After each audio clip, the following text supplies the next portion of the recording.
Anyhow, we're up to 10 o'clock. I hope there's more people than just Connor on the side there. So we're going to talk about weather. We've already talked about it a little bit with Michael. Pretty average in New Zealand, apparently, and it's a bit overcast here at Rathmines. That's where I am this morning.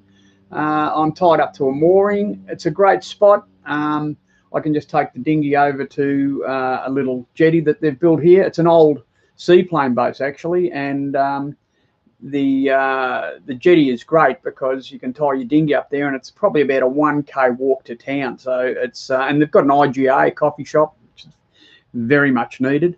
They've got a chemist. They've got bottle shop. Yeah, it's a good spot. And there's a club here in the old officers' mess, being a seaplane base. The RAF used to run it, and the old officers' mess is set up as a bowling club, and they're a friendly mob there. And I went up there last night and had some dinner. It was really good. So that was great. But we're going to talk about weather. A lot of people ask me what I use to get weather forecasts. And my main three, of course, BOM. I always have a look at BOM.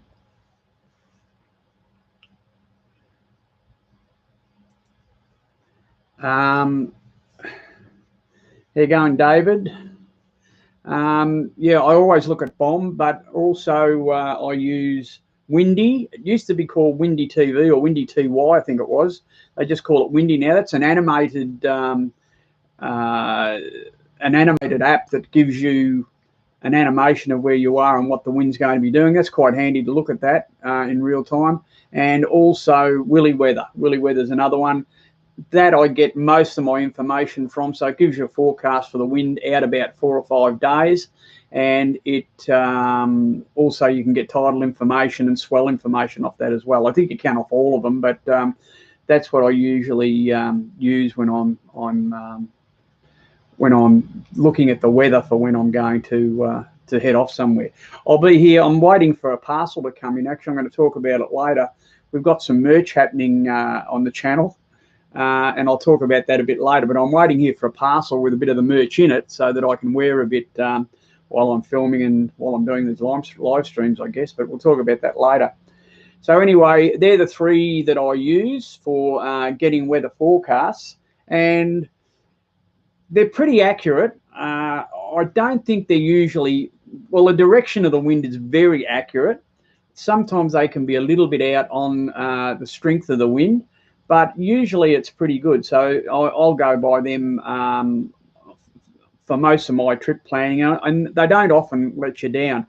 You can get localised things like thunderstorms and things like that, and you really don't know what they're going to throw at you, but you can see them coming from a fair way off. So you get battened down and shorten the sail before they hit, and you're usually not too bad. I'm just trying to read these little comments on the side here as I do it. It's pretty hard. There you go, Richard. Good morning. How's things up there, mate? Michael, yeah, thanks for loving the channel. It's great. Look, I love doing it. It's my hobby on the boat, and it's a great hobby to have because you can do it all with, my cameras are all really small. You can do it with your mobile phone if you want these days. It's a pretty good image off a mobile phone. Look, I just love doing it, and if it's giving you guys a bit of a hand out there, well, that's what I'm all about. I'm self-funded retiree, so I don't have to make money. I don't do the Patreon thing or anything like that. I just love this lifestyle, and if I can help people get into it, I think that's my mission in later life. So that's what I'm about. So look, it's great that you guys love it. I'd hate to be doing all this and you hated it, but anyway, it's good. Yeah, so we'll look at that and localised stuff, as I said, thunderstorms, cyclones also. Probably don't travel up north. Not many people, well, it's a bit of a problem with insurance travelling north these days, because if you travel north in cyclone season, and the cyclone season, they reckon any month with an R in it, so October, November, December, January, February, March is the cyclone season, but realistically I reckon December, January, February, March is probably when you might cop a cyclone. You don't often see them earlier than that. Sometimes you see them later than that, but not very often.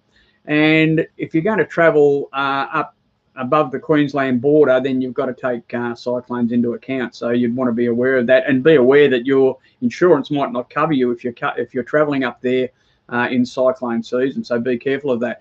Cyclones, I've spent a couple of wet seasons up north, and cyclones, if you know what you're doing, are pretty easy to guard against, or to keep your boat safe in. I've done 3 tied up in the mangroves, and I've done 1 in the marina. And I tell you what, I'd never do a cyclone in a marina ever again. And some insurance companies stipulate that you've got to be in a marina if there's a cyclone coming, and it's really the worst place to be. I'd much rather be tied up in the mangroves. You don't really know what's going on there. Look, you know, you can hear the wind, but you're not really feeling an effect of it. The one I did in the marina, there were boats breaking loose. The marina was going up and down by about 1.5 meters, and it was horrific. I thought I was going to get crashed into for sure. There were boats just dragged their moorings or broken their moorings, and they were actually sailing into the marina without anyone on them and crashing on rocks about 20 or 30 feet away from me. So it was pretty horrific. There is a video on the website somewhere about that. It was Yalui about 5 or 6 years ago. Anyway, so cyclones are something you must be aware about as well.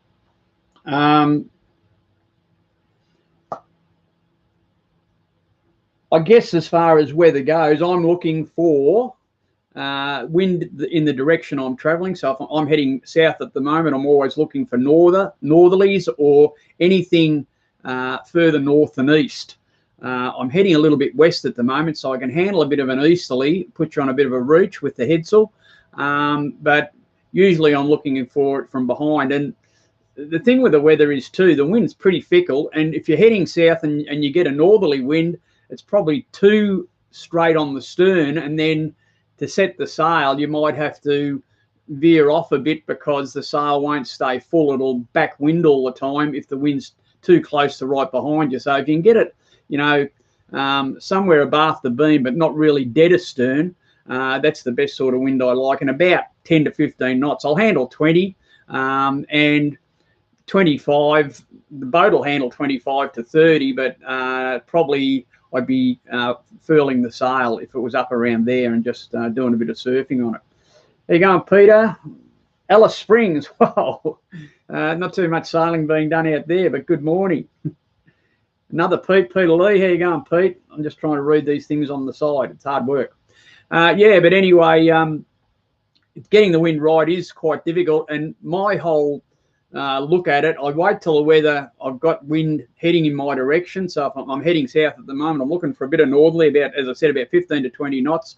And what I'll do, I'll just go up, I'll get out. Usually when you get out of a place, you might have to head into the wind to get out, but then you'll round a headland and start heading south. Well, I'll wait till I'm on that course taking me south, and if the wind's right, I just roll out the headsail, and it's fantastic. The thing about the headsail, I pick up about a knot, knot and a half, depending on the strength of the wind, and it just steadies the motion of the boat down.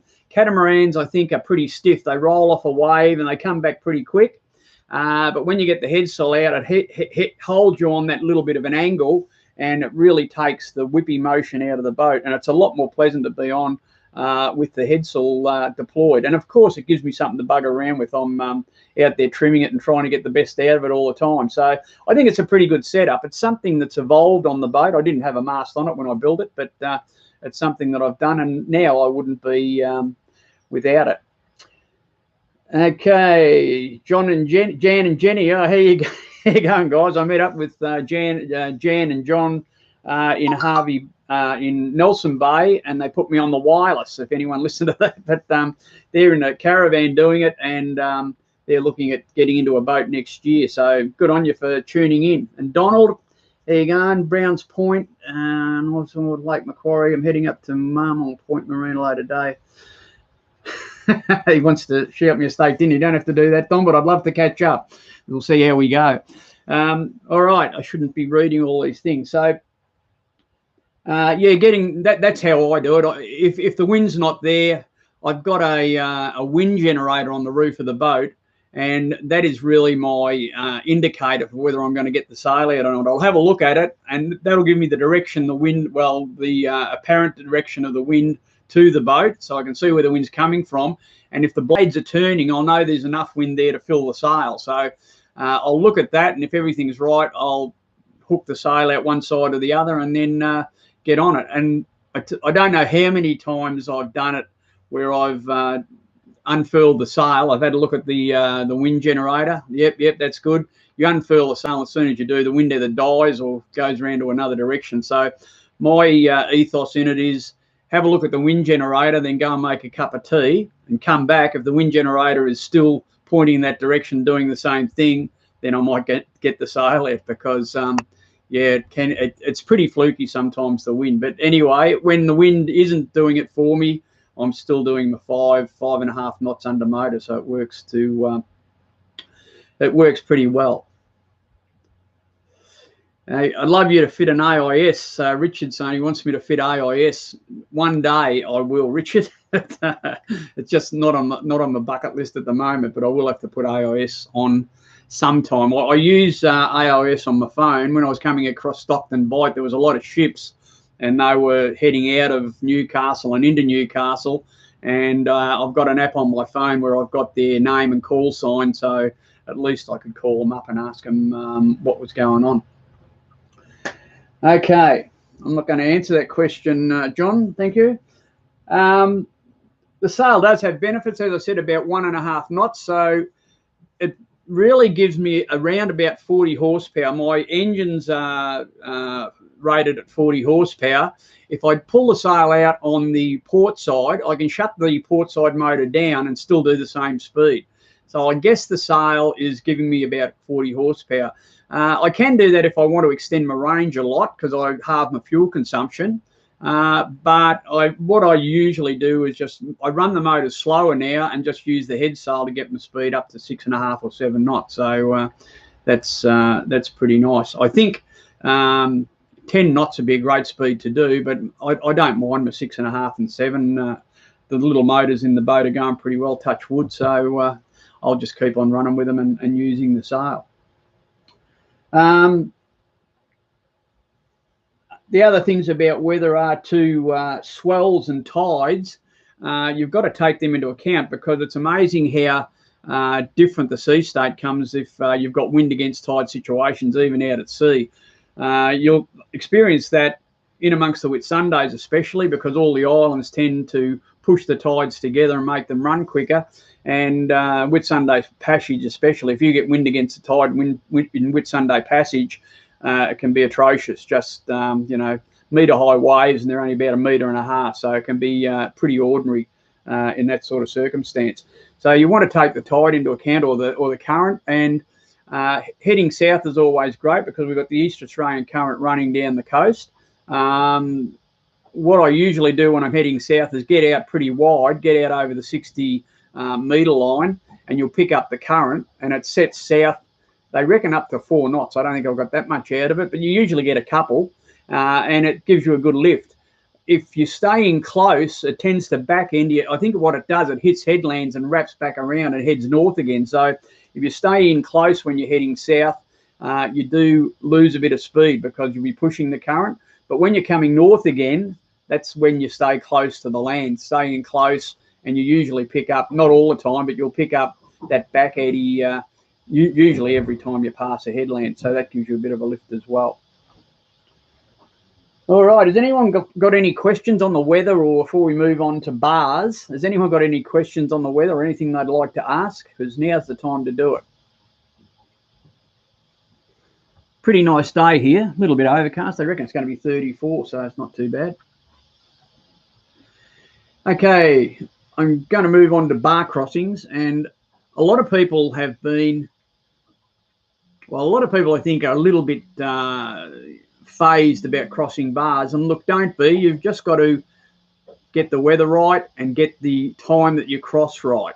I've done, hard to count now, but I've done 6 or 7 bars, I think, on the way to here, and they've all been really good crossings. But I've watched the weather. I haven't gone out in atrocious conditions, and I've crossed most of them. A couple of them I haven't, but most of them I've crossed in the last couple of hours of the run-in tide. And that's the trick.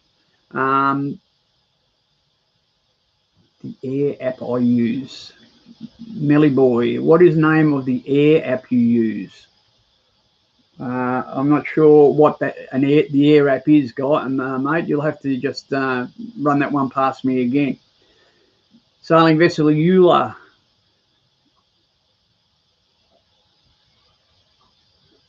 Okay, it'd be good to catch up with you guys. Yeah, no worries. We'll see. I'll be around for another 3 or 4 days. I think I'm just waiting on mail, so see if we can catch up there. Okay, lost my train of thought now. That's motor sailing for olders. I'm getting too old. So I was talking about bars. Yeah, get there at the right time. Oh, the AIS, it's called, hold on, I'll have to have a look.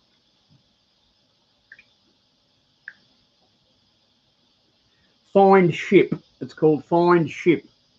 And that gives you the name of the vessel, their call sign. If you subscribe to it, it gives you their course and direction, which would be handy to have, but I haven't done it. Can you see breaking waves from sea? Yeah, you can, Peter. Peter's asked, can you see breaking waves from sea as you approach bars? You definitely can. You can't see the front of them, but you'll see the water. You can see a little bit of white as they're breaking away from you. And you can usually pick the calm from sea. You can usually pick the calm area where you should be. So you can see them, but and if you're doing a bar and it's really bad, and you shouldn't really be doing a bar if it's bad, go somewhere else. Try and not cross them when they're bad. Like if they've got a 2 metre breaking swell on them, it's not really the place to be unless you really know your boat. Peggy-Anne does pretty well on the face of a wave. You can still steer her down the face of the wave, and she tracks pretty square. So, you know, I'm not too concerned, but I still don't like doing it. I'd rather cross a bar when it's dead flat. And if you do it in the last 2 hours of the flood, usually they're a hell of a lot better than any other time. So do that. But from sea, you will see the break. You will see where the water's breaking and not good, and you'll definitely see where the water is good. And if you're at sea and you've got to cross a bar and it's very ordinary, look, sit there for 20 minutes, half an hour, and if you count the sets, you'll see when the big waves stand up on the bar, and there's usually a bit of time. You'll get maybe, there's not really any rhyme or reason to them. You'll get maybe 3 or 4 waves that break on the bar, and then you'll get a period in between that's pretty calm, and then you might get another 3 or 4 waves that break on it. So sit off and count the sets if you've got to go in. But look, I'd recommend that if it's really breaking and you're worried about it, if you're concerned about it, don't do it. But look, as I said, I've crossed 5 or 6 or 7, I think, on the way down here, and I think the Macleay River bar going into Maddie's Flat was the only one, and that's a very shallow bar, and you could hang out in Trial Bay in that circumstance anyway. I went in there because I was catching up with friends, and it was breaking a bit. I think I was there at the right time, but there was still a bit of a break on it. It was only about a metre, and we did surf in a little bit. So that's the only one that, and it wasn't, you know, I was quite happy on it, but I looked at it a bit before I went across because I know it's quite shallow. But if the bar's got a bit of depth, they're usually pretty good. So please don't be too paranoid. The other way to do it is get onto the webcams that show the bars. So New South Waterways especially, they've got webcams on all of the bars, and you can get on the webcam and have a look and see what the bar's doing. So that's a great way of doing it too. When I came into Swansea here, I did just that. I checked the bar before I left, where was I before? Nelson Bay. I checked it, looked all right, and probably 30 minutes before I crossed, I checked the webcam again, and it looked like a pussy, so it wasn't a problem. The other thing is Peter's asked, do VMR give coordinates to pass through a bar?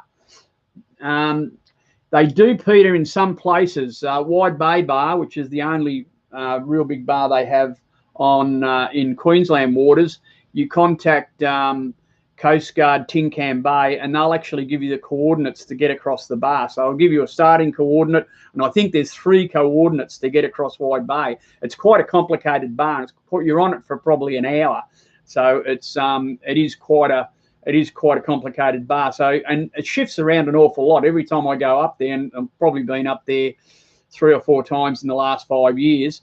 I always get the new coordinates, and they do shift a little bit, so be aware of that. But the others, look, some of the marine rescues and VMRs are very dodgy about giving you information on bars because they become a bit liable. They'll never really recommend that you cross a bar unless I've never asked them if it's been really flat. But if it's working a bit and you ask them if it's safe to cross, they'll probably say we can't give you that information because it makes them a bit liable, which I guess is fair enough. But if you use the bar cams and you just have a good visual on them and do it in good weather, and we get plenty of good weather. The trick is to cross them when the weather's right and when the tide's right, and you shouldn't have too much trouble. And I think I'm pretty lucky because being retired and cruising, I don't really set myself any time frames. So I just wait until the weather's right. I've got a pretty easy one. When I leave here, I've got to cross the bar at Swansea. Well, I can hang off a mooring there or just anchor up near the entrance and wait till that's right. I'll see whether that's right before I go across. But once I get out, my next stop is Pittwater, which is not a barred entrance. So I can get in there easy. So I'll just wait until the bar here's right, shoot out across it, and do my 6 or 7 hours down to Pittwater. But yeah, don't be too paranoid about them because be a little bit paranoid about them because they're bad places if you're there at the wrong time. But there's a lot of good times when you can cross. So, you know, just be aware of them, but don't be really frightened of them. Okay, sailing vessel Namor. It's an H28, lovely little boat. Mick and Lynn, how are you going? I'm exactly on one of the moorings at Rathmines. So I'm just hanging off the jetty at Rathmines. Love it here. It's a good spot. And I'll be going up to Rathmines for coffee after this live feed. I can feel it coming on. It's my vice, I suppose, is coffee. Okay, so allow that. And as I said, time the bar. If you're going to run across a bar, I sometimes leave. And if you've been watching my videos, you've seen when I left the Tweed, I left in the afternoon and crossed the bar when I had visual on it, and went out to Cook Island and hang off a mooring there, so that I could leave very early in the morning and get down to. I think it was the Iluka bar, but if the weather's right, I would cross a bar at night. If you've got a bit of moon especially, it can be a little bit scary. I've done it a few times because you can see the swells coming in, but you're really not sure what the break and that is. So it's not something for the novice, but as you get more comfortable with bars and happier about doing it, I think it's pretty good to cross them at night time. You sometimes have to, either that or make other plans. But yeah, don't be too paranoid about them. But the last 2 hours of the flood tide is definitely the best time. That gives you probably the best depth of water. And with the tide still flooding, you've got the waves and the tide in the same direction. Once the tide turns and starts running out, and there's a thing called overrun, which happens in New South Wales. So when it's low tide, the tide will still run out for maybe another 2 hours because the flow of the river, especially if there's been rain and a bit of flooding, the river will keep on running out even when it's low tide. So be aware of that and make sure you use the last part of the flood tide to cross them. That's the last 2 hours is definitely the best time to cross them. Okay, I'll just read a couple of these things. Yep, Craig Crouch, 38-foot Helvo, was a World War II seaplane tender at Rathmines. There you go. And she'd be a lovely old boat too. Yep, no hurries. Good on you, Craig. Yeah, well, the good thing about Rathmines here, they had an old jetty that was built for the RAF. It was an old timber jetty, and it was just about falling down. And 4 years ago, I came here, and I thought, gee, this jetty's not going to be here much longer. And they rebuilt it. And they rebuilt it. It's heritage listed apparently, so they had to build it exactly the same as the old jetty, which is great because it's a decent jetty. And a lot of times when the government gets something, they just build a little jetty. They build something smaller, but they had to build it because it was heritage listed the same as the old one. But they built it out of recycled plastic, and it's fantastic. It's going to be there for 100 years, that jetty. They've built it on. It's got plastic, concrete-filled plastic piles that stick it up out of the water. The whole subframe is aluminium, which will last forever. And the whole top of it, the deck, the kickboards and everything are recycled plastic. Must have cost the poultice, but it's going to be there a long while. And it was off this jetty I got the idea of replacing my capping rail with recycled plastic, and I'm wrapped in that. It's just great. So never have to varnish it again. So that's where I got the idea from that from. But yeah, it's good to come here. I'll give Rathmines a rap because it's great to come here. The bowling club's in the old officers club, and there's a bit of history here, and the bowling club are keeping the history going, which is really good. I was talking to a couple of the guys that are on the committee there last night, just having a quiet beer with them, and they said that they want to keep the history going, which is fantastic. And you go in there and they've got lots of old photos and all sorts of memorabilia. So it's a great little club to go to. And the meal was fantastic. And the beer was great, and the meal was excellent as well. So give them a bit of a rap. Okay, crossing bars. So we're going to have a good look at it first, whether you're going in and out. We're going to be in the last 2 hours of the tide run in. First thing we do, though, before we even do any of that, we've got to make a few preparations. So we've definitely got to check our engine rooms. Stick your head in your engine room, have a look.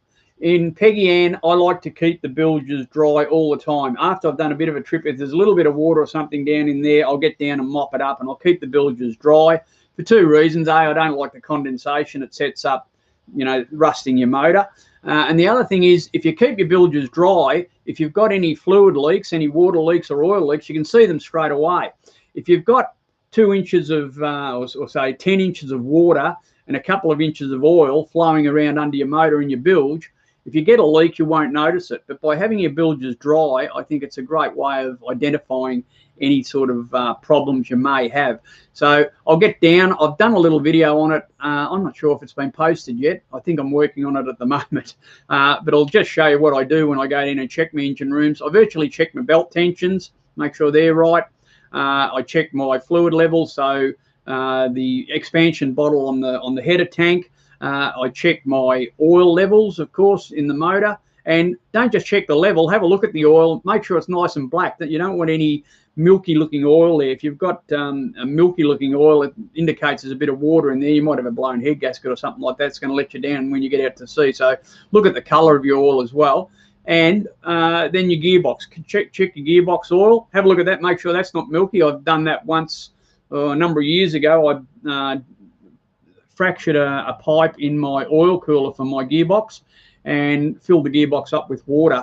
I actually pumped all of the oil out through the heat exchanger, pumped all the oil out of the gearbox, and put a bit of salt water in there as well. And I got to where I was going and had no drive. The motor was running. I didn't know the motor was running the same as it always did. But when I went to bring the boat into the dock, I had no steering because I'm steering on the engines, and one motor, I was putting it in out of gear, but it wasn't actually going in out of gear. So that was a problem I had to address up in Mackay and many years ago, which is good. How do you go with the EAC when heading north from down south? I'm not sure what the EAC is. Oh, East Australian Current. Okay, I just mentioned that. I think East Australian Current. Yep. Stay out wide when you're heading south. Getting against the coast when you're heading north. You pick up a couple of knots. It's a great little ride when you're heading south. Fantastic. Okay.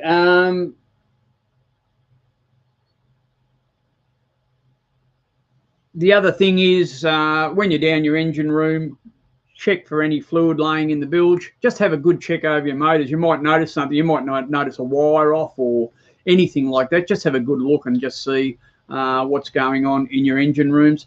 Okay, once you've done that, start your motors up. When you're coming to a bar, if you're going to cross inwards, I always just push my motors up to full throttle. Okay, just give them a run out before you actually cross the bar. Just push them up to full throttle and make sure you're getting full noise on your engines, because you might need it when you're coming in. The thing is to get across the bar pretty quickly. So I usually run my engines a little bit quicker when I'm crossing a bar than I do at normal cruising revs. But I like to push them wide open throttle and make sure that they're all operating properly, that you haven't got a fuel blockage or something like that and you're only getting half revs on one motor. So be aware of that.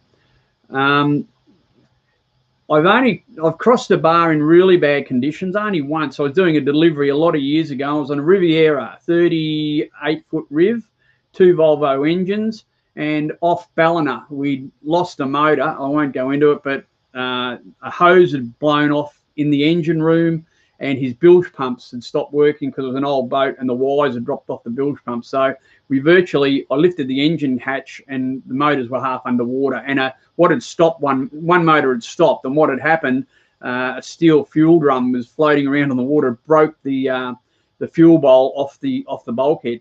So we were in a bit of bad shape, and we had to run across the bar into Ballina in less than ideal conditions, and it's a pretty nasty bar there. And I did everything right. There was 4 blokes on the boat. We bailed it out, got it as ship shape as we could, and came in on one motor. We could only do about 7 knots. I had them all in life jackets up on the flybridge, and we got in between the seawalls. Everything, I thought we got in and done it pretty well. And then this wave came up behind us, picked us up, put us on the front of us, and started surfing us down the front. I had no control. I had the helm hard over, no control whatsoever.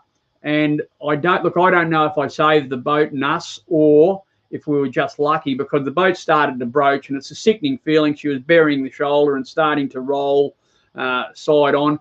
All I did with the motor I had, I pulled it into reverse and gave it full noise in reverse. Now, I don't know whether that slowed us up enough for the wave to leave us, or whether the wave just left us anyway.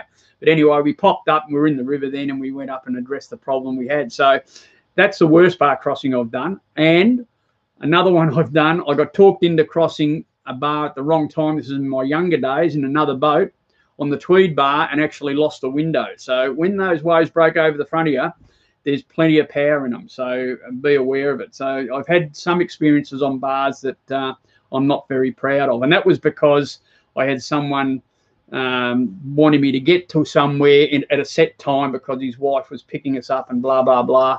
And I didn't want to cross it because I was looking at the tide going out along the seawall, and I virtually said, look, we're going to have to stay here for a couple of hours and wait for this tide to run off. And he had my arm up my back saying, oh, you know.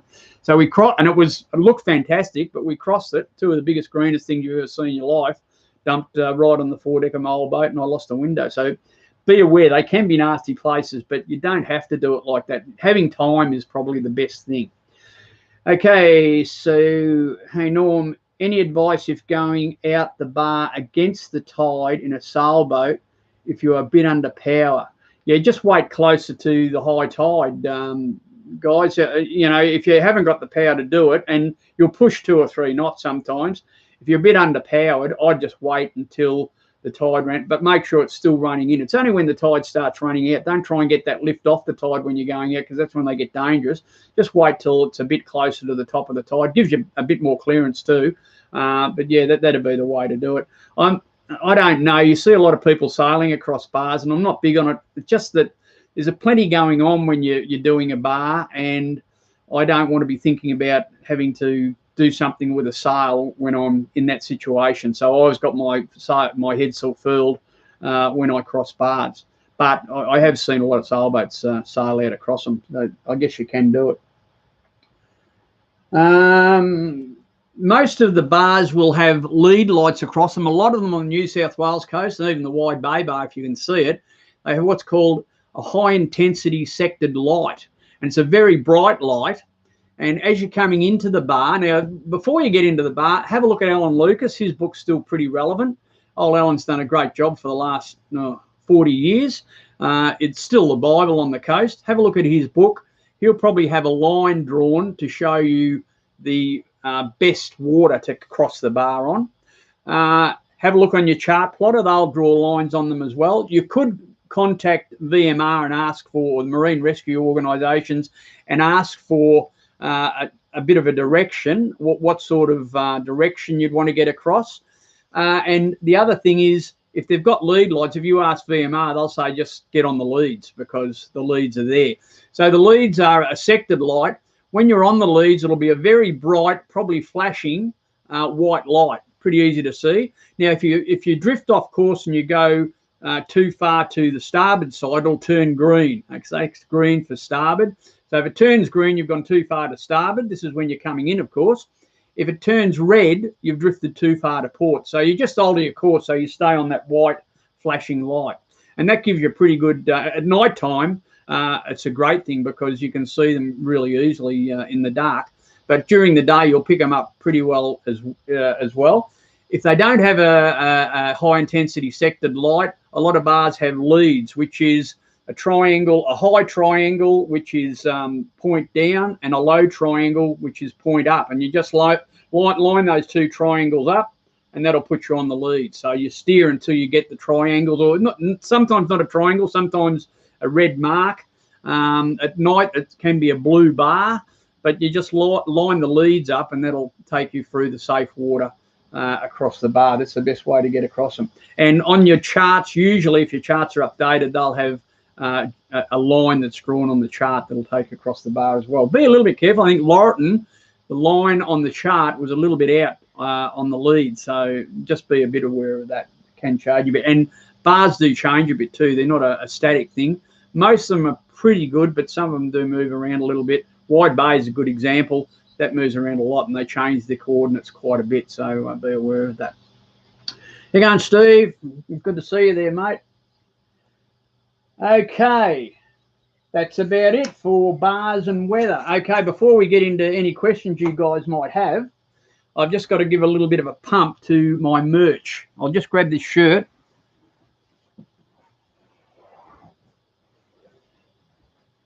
Now, people have asked me about getting some merch, and the way you usually do it is you just send it to a company in China, and they set it all up, and they make all the money and give you $2 each shirt you make. I'm not interested in that, but I do know a guy by the name of Ian who has just bought the company Grotty Yachty, and they make really good nautical clothing, yachty clothing, and it's good quality. He said he'd love to be able to buy the product in Australia, but no one makes shirts and tops and that in Australia, so he gets them from overseas, but he gets the good quality ones. You can see the quality in this. It's really good.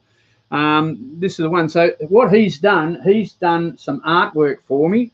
I'll show you what they look like if I can. Okay. Just adjust this camera a bit. That's what the shirts are going to look like. That's Ian. He's a good-looking dude, eh? Okay. So that's what the shirts are going to look like, and they come in a couple of different colours. I think white and grey or whatever, and you can have your name put on it if you want.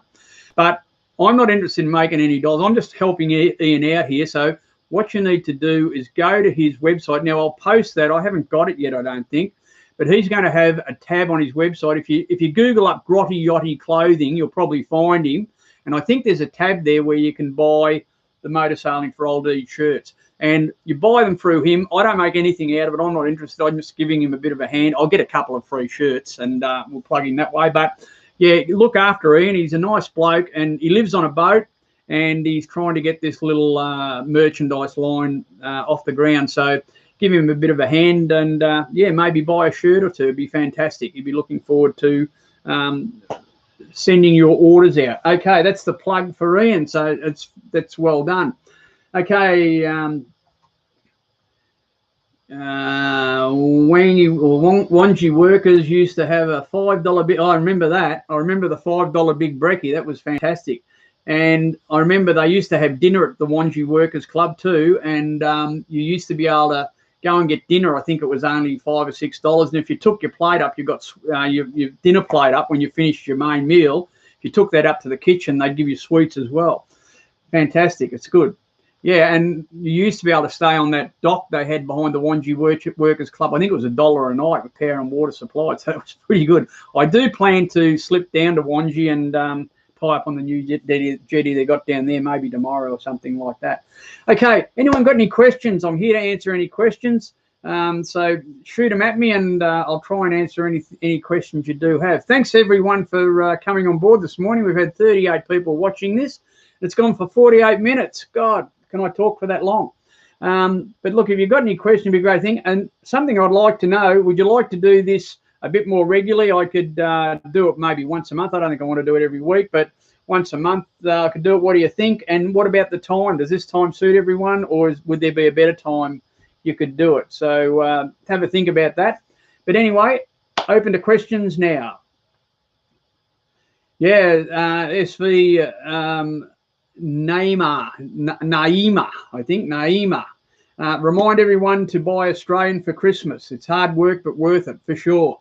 I think, yeah, I don't know. Well, I know Ian, if he could buy these shirts in Australia, he would. Not. I don't know if you know if he buys them from China, but he gets them somewhere. They're good shirts, but he said he just can't buy them in Australia. So we've got to get back to making things here and buying things here. God, we're all Aussies, and China's given us a bit of a flogging at the moment. So why not buy Australian? I think best thing to do.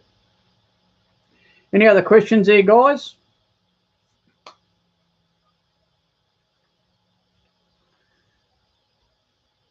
Well, I hope I've answered a few of your questions about bars. Once a month. Okay, good on you, Johnny. It'd be great. Whereabouts are you guys now, John? He agrees with the buying Australian. It's definitely the way to go. Yeah.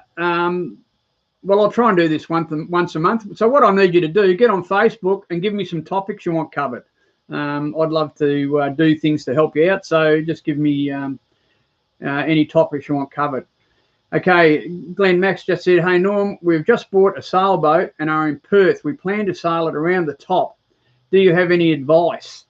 Well, I haven't done that trip, Glenn. I've based myself pretty well on the East Coast. I know a few people that have done it.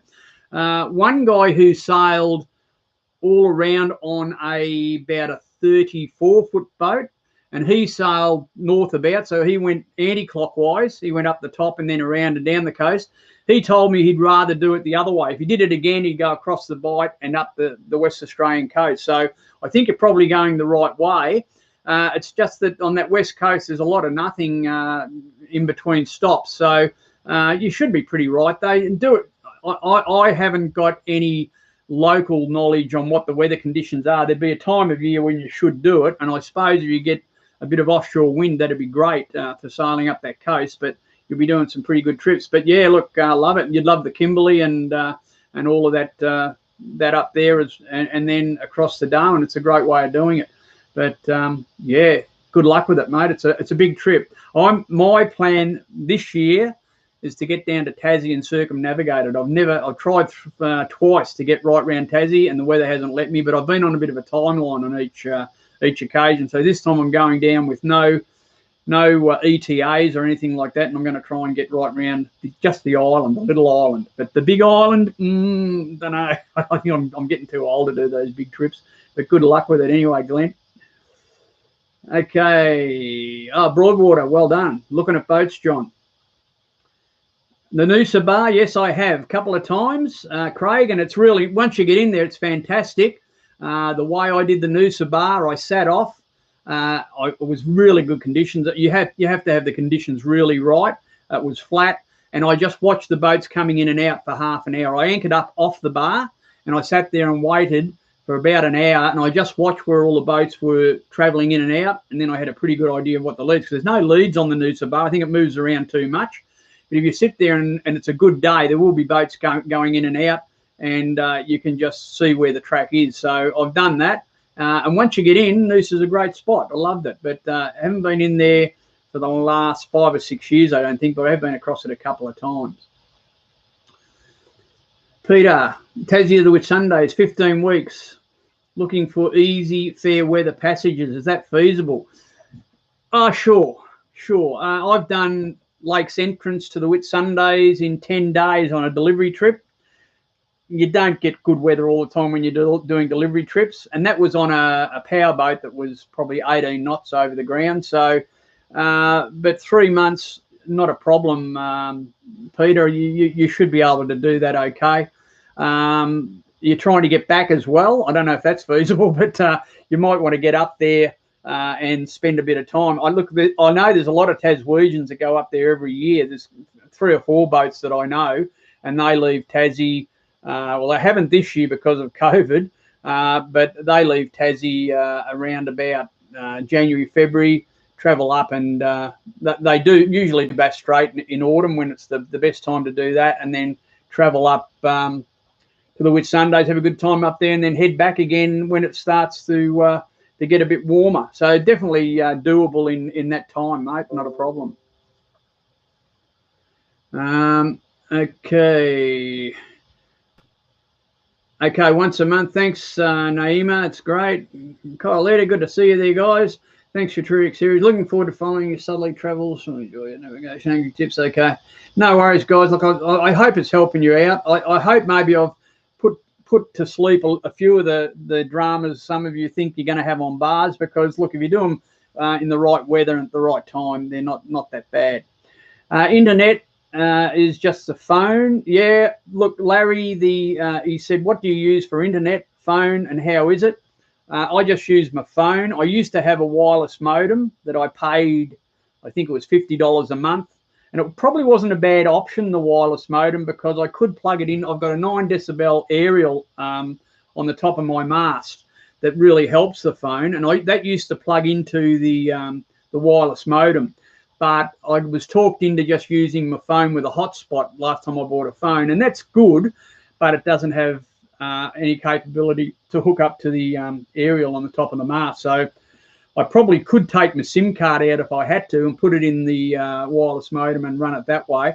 But with the hotspot, there's not many places on the East Coast that you don't get comms. There's a bit up around, one that stands out, north, or when you get up to places like north of Great Keppel, up around, what's the name of the place? Island Head Creek. They're a little bit patchy there, and heading up to the Whitsundays, it's pretty patchy until you get to the Whitsundays. But even up the north coast, up near Cairns, a lot of the Aboriginal communities have wireless networks up there, so you can use them as well. So yeah, you don't have too much trouble with comms. There are things you can get. You can get little wireless modems that go on your boat and run off them, and they'll usually run to an aerial. The aerial does help. It gives you a little bit more coverage. But and what a lot of people are doing, I've seen a lot of people doing it, they get their phone, they hotspot it, and they put their phone in a sock and run it up a halyard up the top of the mast. So I guess that's doing the same thing. I haven't tried that, but I've noticed a lot of yachties doing that. They stick their phone in a sock and get it up a bit higher because it's all line of sight. So that's the way I do that, Larry. Okay, Craig from Corralita, he said that Craig, sorry, not Craig, but from Corralita, they said Craig Crouch, Fishing Noosa website, posts regular drone footage of the bar trip into Noosa. So there, look him up, have a look at him on the website, and see how you go. Peter said if you had weather out on the way to Tassie, what would be your longest steam to safety? If you had to weather out on the way to Tassie. On the way to Tassie? Okay, well, there's a few ways of getting to Tassie. I'm probably going to go down around the bottom into Western Port Bay. The kids are down there, so I'll catch up with them. I haven't seen them for 12 months because of COVID. And from there, I'll probably shape a course for King Island and Grassy Harbour, which is a real little bolt hole. That's about 16 hours travelling for me, and it's sort of a cross Bass Strait, but not right across the middle. So about 16 hours. You should be able to pick that all right. Or you could go, I could go to Lakes Entrance and then down to Refuge Cove on the bottom of Wilson's Promontory, and then you can island hop across. You can do Deal Island and then Flinders Island, and they're all quite small trips. So there's two or three different ways of getting to Tassie. If you come directly back, it's about 48 hours from me. You leave from a spot called Babel Island on the east coast of Flinders, and I'm not sure how many nautical mile it is. It's up near 200 and something, might be 300, but I know it's 48 hours. That's what it takes me to come straight back. I've done that trip twice in good conditions. I've done it once in absolutely horrendous conditions, and a long story, but I did that. I wanted to go one day, and my wife at the time didn't want to go. She thought it was a bit rough. I knew it was going to be all right once we got out, and we didn't go. And then hung behind Babel. The weather got worse. We started running out of food. We got what we thought was a bit of a break, and then took off and ended up 50-knot gale in the middle of Bass Strait. That wasn't much fun. I wouldn't want to do that again. Definitely not recommended. What I did to get us out of trouble, I carry a 20-foot sea anchor up in the bows of the boat, and I deployed the sea anchor and set that up. Now, that might be a subject we could cover on one of these mornings. It's probably a bit long to go into now, but I hung off that for 10 hours and waited till the weather died out a bit and then continued the trip. But yeah, it can be Bass Strait. It's great when it's calm, but when it's rough, it's bloody rough. It's really big, so be aware of that. But look, you same thing. If you do it right and pick your weather, you'll get across there in calm conditions. I think a lot of sailors are motored across because it's been that calm, which is sort of what you want. I am cruising solo, Stephen. I've been solo all the way from the Gold Coast, from the Whitsundays virtually down to here. So I'm without a partner at the moment. But there's a lady coming on board. I'm picking her up in Pittwater in about a week. So she's going to maybe spend a couple of months. She's just crewing for me. So it'll be a bit of fun having someone else. And she's really into being on the water and learning a bit about boating and navigating and stuff like that. So it's going to be good, and it'll be good to have someone else on board. It does make it a little bit easier and a bit more fun if you're doing it with someone else too. So I've still got my eye out for that partner that wants to live on a boat, but anyway, I haven't found him yet. We'll see how we go. Deal Island, I've been to Deal a few times, and it's a lovely spot. And that's the way if you hop across the Tassie from Refuge Cove on Wilson's Prom, your next destination will be Deal, and you get shelter from any weather there, and it's a lovely spot. Naima says the greatest danger on a boat is a deadline. I agree with you wholeheartedly, mate. It's definitely having a deadline makes it more uncomfortable and probably a bit more dangerous too. So if you can do it without a deadline, you really keep yourself in good weather, and yeah, it's a lot better. Where do you find these women that like boating? That's what I'd like to know, Larry. There's not a lot of them out there. If you've got a lady with you and she enjoys boating, you hang on to her, because they're few and far between. It seems to be a bit of a blokey thing. But, yeah, I'm sure I've met a few out there, but they're not really committed to doing it full time. So, yeah, I don't know. I think a lot of blokes do too. I think a big problem is if anyone's going to live this lifestyle and they get seasick, it really takes the edge off it. So seasickness can be a big problem. But, yeah, I don't know. I don't know where you find them. Anyhow, I'm pretty happy on my own. I do miss my dog a bit, or Pip. I've been thinking about Pip a bit lately. It's been over 12 months since she went to the doggy boat in the Sky. But, yeah, I miss her a bit, but it has freed me up a little bit without Pip. I've been to places where I probably couldn't go with her. And next year I'm looking at going a bit further north, past the Whitsundays, up around the Palm Island group. And there's lots of little bits of reef in that out there. And with Pip, she needed a beach to go to, so you wouldn't have been able to do it. But I might go and do some exploring up there next year. I know it's a fair way out, but why not?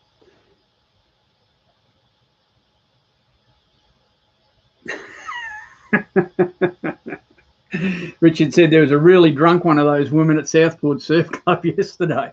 Well, you should have given him my card, mate. Anyway, it's all good. Any other questions there, guys? Because I've been prattling on for nearly an hour now, and it's been really great. Thanks very much for everyone coming on board. It's good to know that I don't just talk to myself when I do this. I haven't missed any. Comments.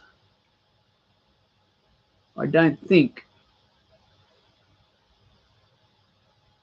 No, I think I've got all your comments in. So any other questions? Because I'm going to say hooroo. Okay, it's a bit like an auction. Going, gone. All right, guys, look, thanks very much for your time. I'll keep posting all stuff. I love doing it, and it's good to know that you guys are getting a bit of benefit out of it. Toilets, which one? Well, that could be another live feed as well, I reckon, Correlita. Mine is a Jabsco. It's just a macerating toilet. It's pretty simple though. Mine is above deck level, and it drops down into a holding tank or overboard, whatever way you pump it, and it's pretty simple. A lot of toilets that are down low in the boat it's an electric one. Mine, Correlita, less maintenance. Well, I've replaced it once in 20 years, and I replaced it because the motor burnt out, and it was cheaper to replace the whole toilet than it was to replace the motor. So I replaced it about 6 months ago, I suppose. But that wasn't a hand one; it's an electric one, and it works all right for me. But yeah, they're great until someone puts the wrong thing down them, and then they're a real problem. The issue can be a deal breaker for the ladies. Oh yeah, true. Yeah, no, this toilet's all right as long as they only put toilet paper down it. Doesn't it? If they put a tissue down it, it blocks up in the macerator, and I've got to pull it apart and get the bloody tissue out. So as long as they just use toilet paper, it's fine. But the boat's got a good toilet. It's got a good shower. Got comfy beds. It's all right. It's only me you've got to put up with, I guess. And I don't smell too bad. I have a shower every day. All right, guys, I'm going to go clear because it is coming up to an hour. It's easy to do, isn't it? All right, well, thanks for watching this morning, and we'll see you in a month, I guess. I'll promote when we're going to do it, and what I need you to do, send me some ideas on a few of the themes you want covered, because I'll try and do that for you. All right, have a good day, dudes. Catch you later. See you guys. See you, Peter.